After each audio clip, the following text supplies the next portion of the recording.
हाल ही में रणदीप सुरजेवाला ने एक बयान दिया कि जो भी बीजेपी को वोट देता है वो राक्षस प्रवृत्ति का आदमी है।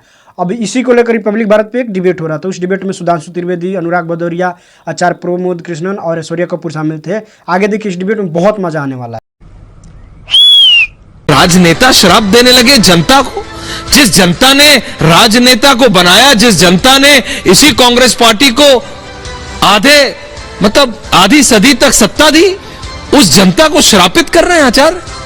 ये क्या हो रहा है? कैसे लोग कांग्रेस में हैं आचार्य? हो क्या रहा है? अभी कैसे लोग कांग्रेस में हैं, इससे पहले हमें यह भी जानना चाहिए कि कैसे लोग कांग्रेस में थे। पहले कांग्रेस में कौन कौन थे? ज्योतिरादित्य सिंधिया, गुलाम नबी आजाद, हेमंत बिस्व शर्मा, जितिन प्रसाद, जो कि सारे के सारे कांग्रेस छोड़कर चले गए। अब कैसे कांग्रेस में हैं लोग? कन्हैया कुमार, जिसके बारे में पूरा देश जानता है, टुकड़े टुकड़े गैंग के सदस्य के बारे में। वो भारत जोड़ो यात्रा राहुल गांधी से कंधे मिलाकर कर रहे। देखिए ऐश्वर्या, ये कहना तो ठीक नहीं है कैसे लोग कांग्रेस में हैं।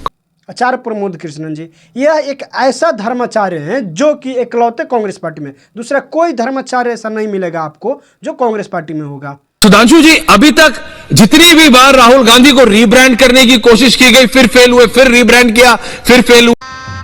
गजब बेइज्जती है।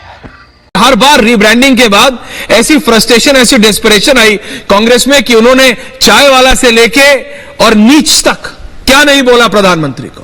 लेकिन अब तो प्रधानमंत्री और भारतीय जनता पार्टी को नहीं, अब तो जनता को राक्षस बोला जा रहा है। अब तो जनता को श्रापित किया जा रहा है। अब तो श्राप दे रहा हूं मैं, कह रहे हैं कांग्रेस के नेता। ये हो क्या रहा है? ऐश्वर्या जी पूछ रहे हैं कि हो क्या रहा है। मैं कहना चाहता हूं कि होए वही जो राम रचि रखा। वैसे में चुनाव आ ही रहा है, जितना गाली देना है कांग्रेस पार्टी के नेता लोग सारे जनता को गाली दे दे।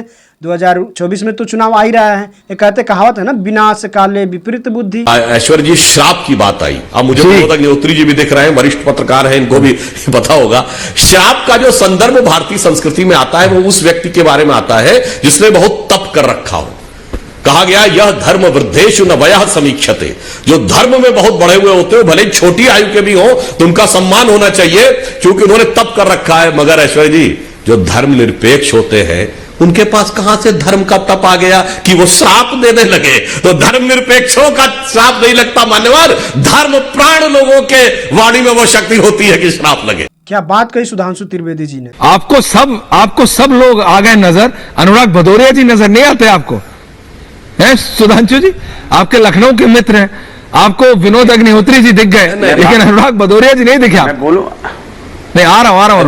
हाँ, अरे ऐश्वर्या जी, ऐसा है, जब तक एक लाइन कह दूं अनुराग, बोलिए। जब तक शांति से डिबेट हो रही होगी तो अनुराग भदौरिया जी की आवश्यकता नहीं है।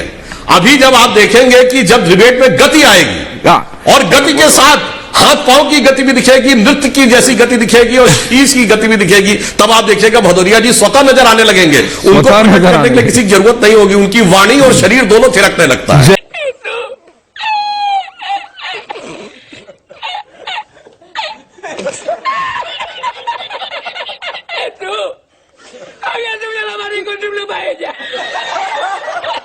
अनुराग भदौरिया जी, गति की कमी थी तो आ जाइए। सुधांशु जी ने क्या दिया? गजब बेइज्जती है। बेचारे अनुराग भदौरिया जी बेचारे करे तो क्या करें।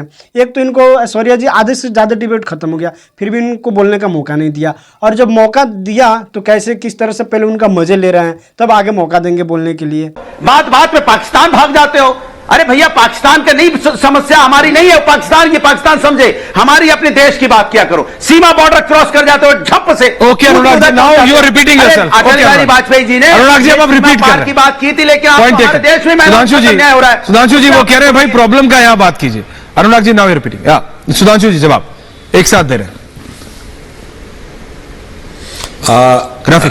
ऐश्वर्या जी, आजकल आर्टिफिशियल इंटेलिजेंस का जमाना आ गया है और जैसे कुछ चैनल्स ने एआई एंकर्स भी शुरू कर दिए हैं। आप नौकरी खा जाइए हमारी, चलने दीजिए, थोड़ी बहुत चल रही है। अनुराग भदौरिया जी एक स्पेसिफिक वर्ड्स बोलते हैं तो आर्टिफिशियल इंटेलिजेंस के द्वारा आप रख सकते हैं। कोई भी विषय हो, इनके यही वाक्य हैं। डिजिटल जमाने में आप इसको अगर सर्च करेंगे ना वर्ड, तो सारी डिबेट्स एक साथ आ जाएंगी किसी भी टॉपिक पे। आज भी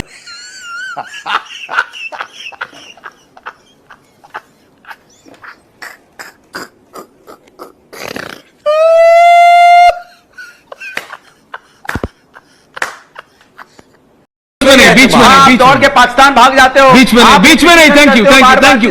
thank you thank you thank you thank you. बीच में नहीं, अनुराग जी जब आप बोले तो कोई नहीं बोला बीच में। Thank you. पूरा 3 मिनट आप मनोहर, बोले। हम नहीं गए थे, वो हम नहीं पाकिस्तान गए थे, मणिशंकर अय्यर और सलमान खुर्शीद गए थे और सिद्धू गए थे। हाँ, तो हमने अपना नहीं बोला था। अब भारत नहीं, पूरे उत्तर प्रदेश की बात करते हैं। ऐश्वर्य जी बताइए, इस पार्टी के सामने कितनी बड़ी समस्या है। विनोद जी को याद होगा, आप तो विनोद जी को आपकी तो उम्र कम है, मगर विनोद अग्निहोत्री जी को जरूर याद होगा।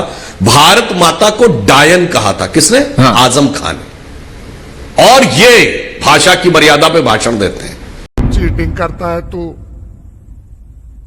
चीटिंग चीटिंग चीटिंग करता है। आपने इतिहास की बात की, इतिहास में बात करने की तो आपकी आदत पड़ चुकी है। आप इतिहास में जी रहे हो सुधांशु जी, आपकी पार्टी, आप इतिहास में जीना चाहते हो। आप आज की बातें नहीं करना चाहते, आज की समस्या पे चर्चा ही नहीं करना चाहते, इतिहास खोलते रहते हो। आपको 2014 में जनता ने वोट दिया था अपनी समस्या का समाधान के लिए, इतिहास पढ़ाने के लिए नहीं दिया था कि आप आओगे तो नेहरू जी के बारे में बोलोगे, मोतीलाल नेहरू जी के बारे में बोलोगे, फलाने के बारे में बोलोगे, और जनता इंतजार करती रहेगी भैया हमारे बारे में बोलेंगे कभी। सुधांशु जी हमारे टमाटर का भी सोचेंगे कि नहीं? टमाटर आ गया, सुधांशु जी जवाब दीजिए। अनुराग भदौरिया जी इंडिया के लगभग सारे न्यूज चैनलों के डिबेट में जाते हैं, लेकिन जैसे ही रिपब्लिक भारत में जाते तो इनका रुतबा कुछ अलग ही हो जाता है। वहाँ पे जब जाते तो वहाँ के न्यूज एंकर इनको कोई सीरियस लेता ही नहीं है, क्योंकि मैंने बहुत बार नोटिस किया है। पहले तो इनको ज़्यादा बोलने का मौका दिया नहीं जाता है, और दूसरा जब मौका भी दिया जाता है इनको मजाकिया अंदाज में लिया जाता है, सीरियस इनको लिया ही नहीं जाता है।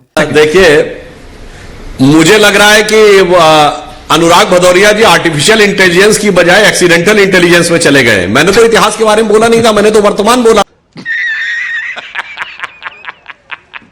सुधांशु त्रिवेदी जी ना कमाल के प्रवक्ता है। अगर किसी का मजाक बनाना हो या किसी का मजाक उड़ाना हो, वो तो सुधांशु त्रिवेदी जी से ही सीखना चाहिए। वैसे में अनुराग भदौरिया जी का एक बात के लिए तो फेमस है कि टॉपिक कोई भी हो, अगर डिबेट में आएंगे तो एक ही बात बोलेंगे जो कि वो रटा रटाया होता है उनका।